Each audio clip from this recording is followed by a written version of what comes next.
We've also got some breaking news tonight out of North Dakota. We had a pretty huge response a couple of nights ago to a story that we covered here on Monday night about voting in North Dakota for this year's elections. Senator Heidi Heitkamp is a Democratic U.S. senator from that state. She's in a tough re-election race this year. When she first won her seat for North Dakota in 2012, she won it in a squeaker. The margin that she won by was less than 1% of the vote. In terms of the number of votes, she won her seat by less than 3,000 votes total statewide.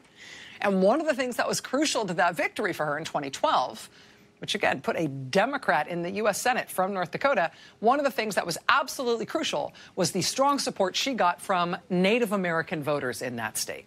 In the two majority Native American counties in North Dakota, Heidi Heitkamp got really, really strong support, something like 70+% of the vote in those counties.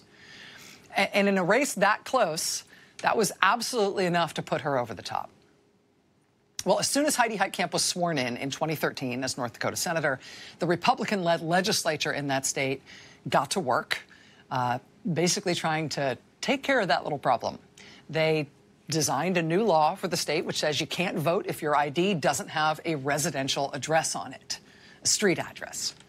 Well, conveniently enough, if you're a Native American and you live in North Dakota on a rural reservation, you don't have a residential address on your ID. And it's not just because their IDs aren't designed that way. It's because in many rural reservation communities, there aren't residential street addresses. They don't exist. They've never had them. So requiring something to vote that Americans in the state generally don't have, that's a nice, tightly focused way that Republicans in that state's legislature have come up with to knock out the Native American vote in that state.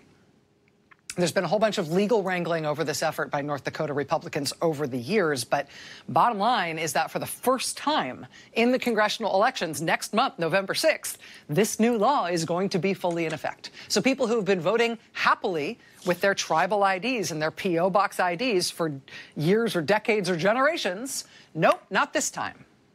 No residential address on your ID, you can't vote this time. Now, through one lens, this is an intensely local issue, right? It's derived from how a minority community in one state lives and votes and how they are being targeted by Republicans to kill off their voting rights. It's local. Through another lens, though, this is a big national story. I mean, in North Dakota, Native American voters have a strong propensity to vote Democrat. Knocking them out is a very tidy way of knocking out Democratic votes. And specifically this year, it's a very tidy way to knock Heidi Heitkamp out of the United States Senate because she's up for re-election.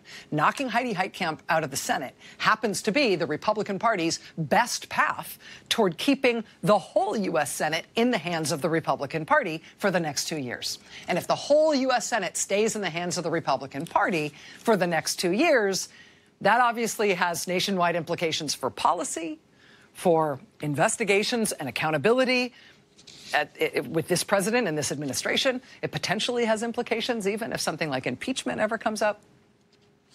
And, of course, it's the whole ball game when it comes to the possibility of another Supreme Court justice retiring or dying in office, God forbid. It's the whole ball game in terms of confirming Trump nominees, both to the administration and to the courts. So whether or not North Dakota Republicans succeed in this, this looks like a local effort to block 10,000 North Dakota Native Americans from voting in 3 weeks, this isn't local news anymore. This is American history now. So we've been covering that story for a few days now. We've been covering in particular how the tribes in North Dakota are trying to fight back. They obviously have a limited time to do so. Well, tonight we've got a little bit of breaking news for you coming up in just a couple of minutes. We may be able to report tonight on a potential breakthrough in that fight. The tribes may have come up with something that may work here. It might. We'll break that news in just a moment. Now, the reason, of course, we got onto that story in the first place is because we've been following what really is a national story now this year about the right to vote in this year's congressional elections. That right to vote coming under tremendous and varied pressure all over the country as Republican officials on down the line, Republican officials in state government and county government and at the city level, the municipal level, all around the country, we're seeing evidence of them basically trying to tilt the playing field wherever they can, however they can, to make voting as hard as possible or as complicated as possible for Democratic-leaning voters who might be inclined to vote in this upcoming congressional election. And I can't always tell what we're going to do on this show that's going to get a big response from viewers, from you guys, but my sense is that the reason we're seeing such strong reactions to this reporting we've been doing is because I think, again, this is just my impression, but I think as Americans, there is something sort of viscerally upsetting, almost, I don't know, it's almost like we can't, I can't put a finger on it. Like you can't exactly put it to words, but there's something emotional and innate in us as American citizens about people, seeing our fellow Americans wanting to vote, trying to vote, going through all the trouble and hassle that it may take them to vote, and somebody else scheming against them to try to trick them out of it or block them from doing it. We react to that as Americans in a visceral, emotional way. At least that's what I'm getting from everybody who I'm hearing from since we've been doing this reporting.